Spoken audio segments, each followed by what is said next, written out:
Welcome to Sujitra Statistics classes. Today we are going to discuss Chebyshev's inequality. Let us read the statement first.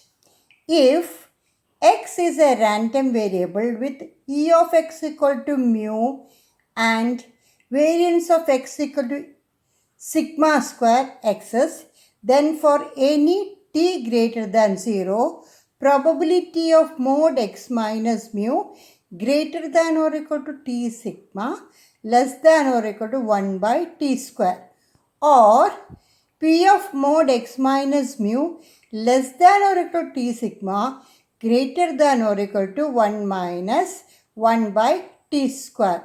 In some text, instead of this t, we can see notation k. Now, proof is like this. We know that variance of x is sigma square is equal to expectation of x minus e of x whole square by definition. And given that e of x is mu, so we can rewrite this as expectation of x minus mu whole square. Then by definition, expectation of x minus mu whole square is integral minus infinity to plus infinity x minus mu whole square fx dx, where fx is the probability density function of random variable x. No need of knowing this f of x. Let us write this by definition itself. What we are going to do is, we are going to split the range minus infinity to plus infinity into three parts. That is minus infinity to plus infinity equal to minus infinity to mu minus t sigma plus mu minus t sigma to mu plus t sigma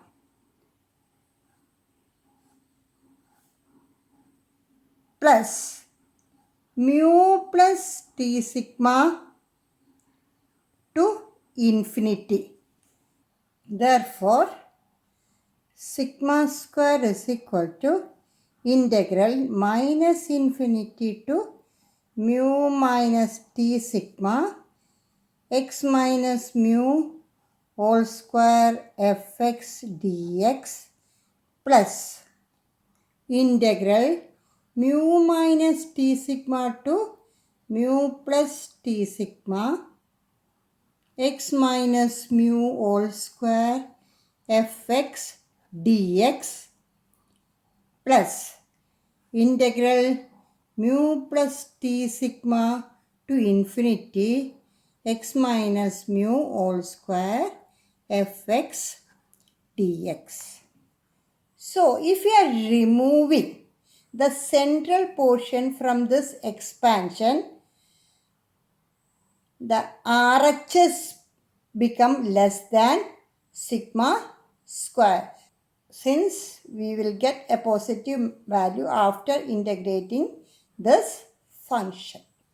So we can write the expression as sigma square greater than or equal to integral minus infinity to mu minus t sigma x minus mu whole square fx dx plus integral mu plus t sigma to infinity x minus mu whole square fx dx.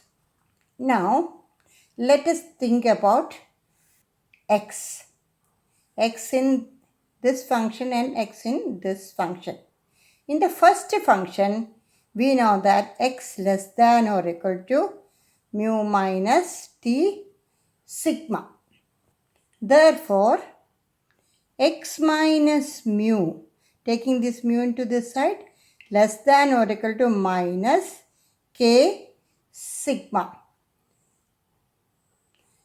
Multiplying both sides by minus 1, we will get minus x minus mu What happened to this inequality?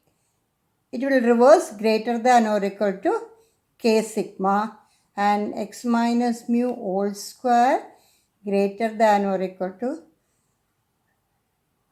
t square sigma square. Sorry, this is not k sigma, this is t sigma. Similarly, for the second part, we know that x is greater than or equal to mu plus t sigma. So, x minus mu greater than or equal to t sigma, x minus mu whole square greater than or equal to t square sigma square. That is, in both cases, x minus mu whole square greater than or equal to t square sigma square. So, if we are replacing x minus mu whole square by t square sigma square, there won't be any change in the inequality.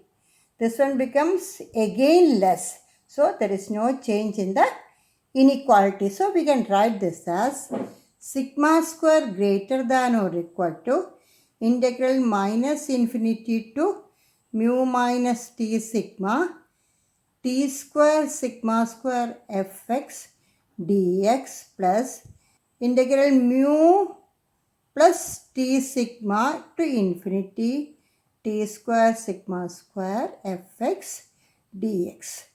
We know that t square sigma square is a constant, so we can take that outside.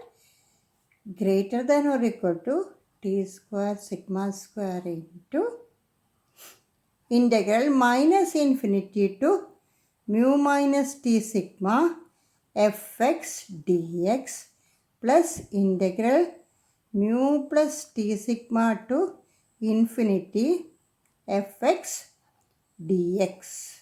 That is greater than or equal to t square sigma square into. What is this? Integral minus infinity to mu minus t sigma fx dx. It is nothing but probability of x less than or equal to mu minus t sigma plus, what is the second function? Integral mu plus t sigma to infinity fx dx. It is probability of x greater than or equal to mu plus t sigma.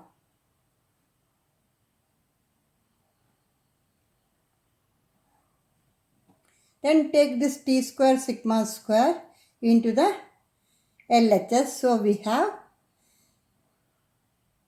sigma square divided by t square sigma square greater than or equal to.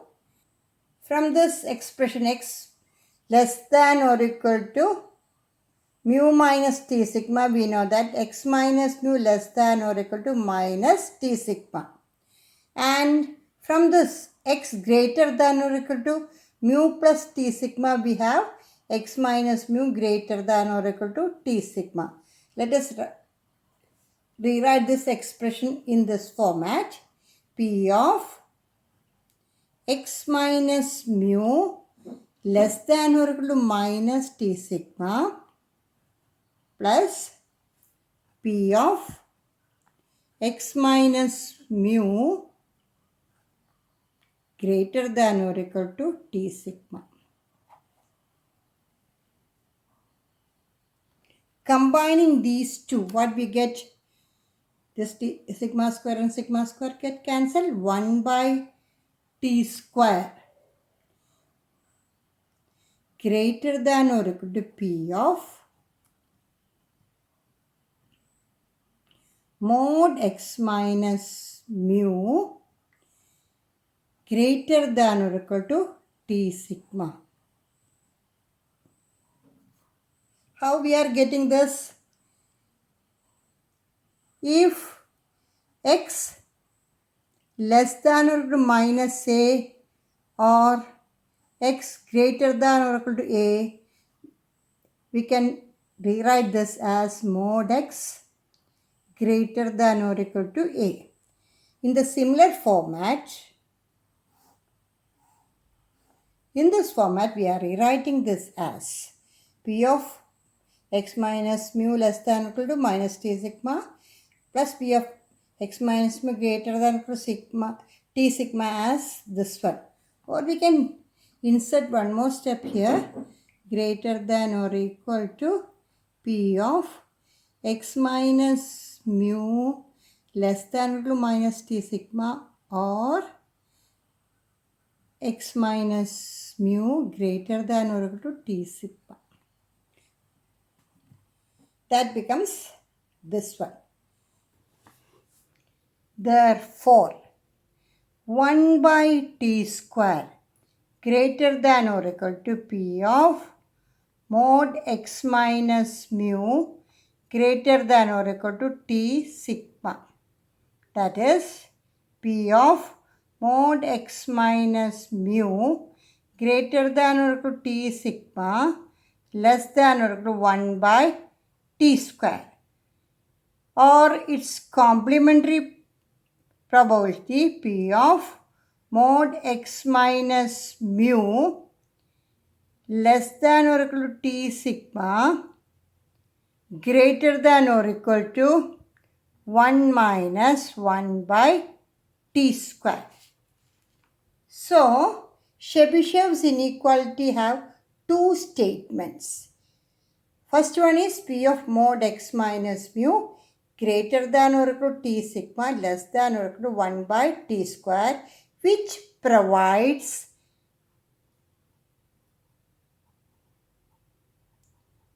an upper bound probability to this expression. That is, difference between random variable from its mean with respect to the standard deviation. In the second statement, P of mod x minus mu less than or equal to t sigma greater than or equal to 1 minus 1 by t square, we are getting a lower bound probability or least probability for this expression. So, in the first expression, we have maximum probability or upper bound probability, and in the second expression, we have least probability or lower bound probability. So, let us think about the advantages of the inequality. We have noted 4 advantages here. The first one is Chebyshev's inequality gives upper bound to the probability of a random variable differ from its mean, that is mod x minus mu, by more than t times the standard deviation sigma. That is probability mod x minus mu greater than or equal to t sigma. What is that? That is probability of mod x minus mu greater than or equal to t sigma is less than or equal to 1 by t square. The second advantage, it is applicable to all random variables, either discrete or continuous, for which mean and standard deviation exist. Third one, this inequality gives useful bounds to some probabilities when the probability distribution of the random variable is unknown. So, the form of f of x is not important in proving Chebyshev inequality or in the application of Chebyshev's inequality.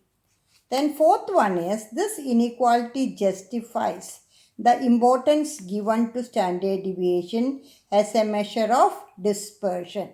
What is the importance of standard deviation as a measure of dispersion?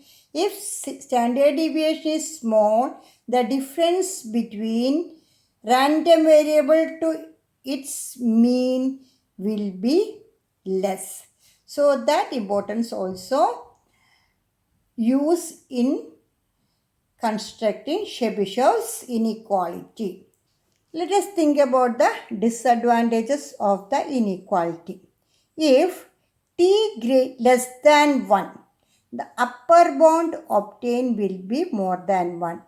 That is 1 by t square more than 1, which is not possible because 1 by t square is a probability measure.